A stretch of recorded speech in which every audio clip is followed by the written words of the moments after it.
Hey everyone, I'm meteorologist Hayden Nix along with Thomas Lipham, the program director at the Museum of Discovery. We're back at it with another at-home discovery, this time talking about dry ice. And this is going to be a two-part series, by the way, so this is just part one.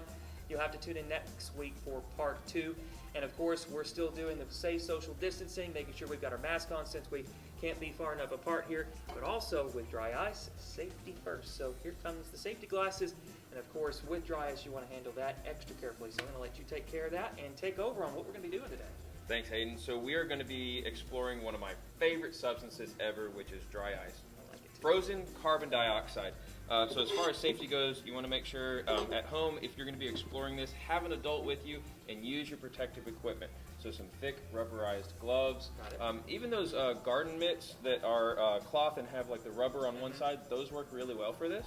So you're going to want some sort of an insulating barrier so that you're not ever touching the dry ice with your bare hands. This stuff is so cold, it can do some damage pretty quickly. We're talking frostbite, so it can freeze a portion of your skin. Not only is it uncomfortable, but it has the risk of becoming infected. So safety first when it comes to dry ice. What we're going to do is basically look at what's happening. So we have some dry ice in here. Let me get some out. I'm going to use some tongs. We always recommend using some sort of a utensil to move the dry ice around rather than your hands. Even if you have a glove on. So if we just take a look right here, you can see something's happening, right? We see this fog coming off of it, and this fog is cool. If your hand, hold your hand underneath it, you'll feel a coolness coming off of it. Yes, on this warm day, it actually feels really good. And this is off-gassing, so it is changing phase. It's going from a solid directly into a gas. That's rather peculiar because normally if you have just regular ice here, it's going to be melting, right? Going from a solid to a liquid. But this skips that phase. It's called sublimation. It looks particularly good in some water. As you can see, it is bubbling and it's starting to create this fog. Now, carbon dioxide is a dense gas, and so you see that gas actually sitting low down in that container. So this is a really neat experiment to explain how different substances can have different densities. So the gas is less dense than the water, so it's on top of the water, but the gas is more dense than the air all around us. So it's going to sit inside this container. And it's going to kind of act like a fluid. So if I tip this over a little bit, Look at that. Pour it out, which is really neat to experiment with. That is really cool. Now what's happening to that dry ice is the carbon dioxide, which that's what dry ice is, it's solid carbon dioxide.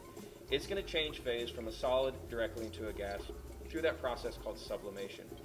The gas is the same stuff as the solid, so it's still carbon dioxide, but it's taking up a lot more space. So that solid piece down there is going to look smaller and smaller and smaller over time as those bubbles come off of it.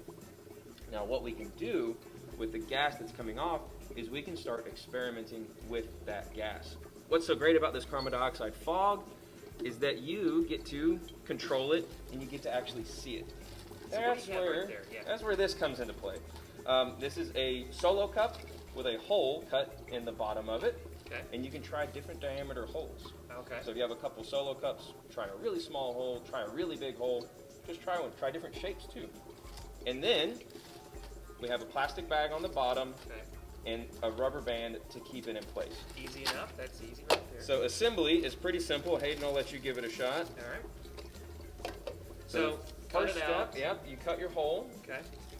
And grab sandwich bag. Yep, and you're going to put it on the portion that you would normally drink from. Okay. That's right. And then I usually kind of slide it up about halfway. Okay. And then place that rubber band like a belt. Like a belt. Is that best to go from the bottom to do that? You know, whatever works for you. You can try bottom up or top down, either way. And then, once you have that belt on, make sure and pull all of that up. Now you can tug the bottom and it'll pull it down. There you go. I like that. That's the technique. That's easy. So what we're going to do is we're going to get a little bit of our water in here, and we're going to pour it in. It feels good, by the way. It's on a hot day. That feels great. Okay. Now we're going to get another couple small pieces of dry ice. The limiting factor here is the opening. So you don't want to use a giant piece of dry ice with a really small opening. Drop those in. Wait about 5 to 10 seconds for the dry ice fog to fill up. Okay. And then, it's really fun, especially if you have some good lighting, if you just tap the side of it, you're going to see a vortex ring come out. Oh, wow. Okay. It really does not take much at all. Just a little tap. Just try it from the back. Oh. There we go. That's actually really cool. And we even have some warm water over here. Okay. So to show you the difference when you go from see cold now. water to warm water. See, that's the technique right there. Okay, so you were saying once it gets colder, it's not going to transition as quickly, so warming up the water will kind of help accelerate the process then. That's exactly right, because really all the water is doing is causing the dry ice to warm up faster. But with this, what we can do is we can mix our water. So if we just pour out a little bit of it, Okay. not all of it, but a little bit of it, Okay. and what we're going to do is add a bit of hot water. We're going to add some more dry ice into this. So if I you can hold that already top see part, the bubbles going faster on that small little piece that we've got left in there on one afternoon.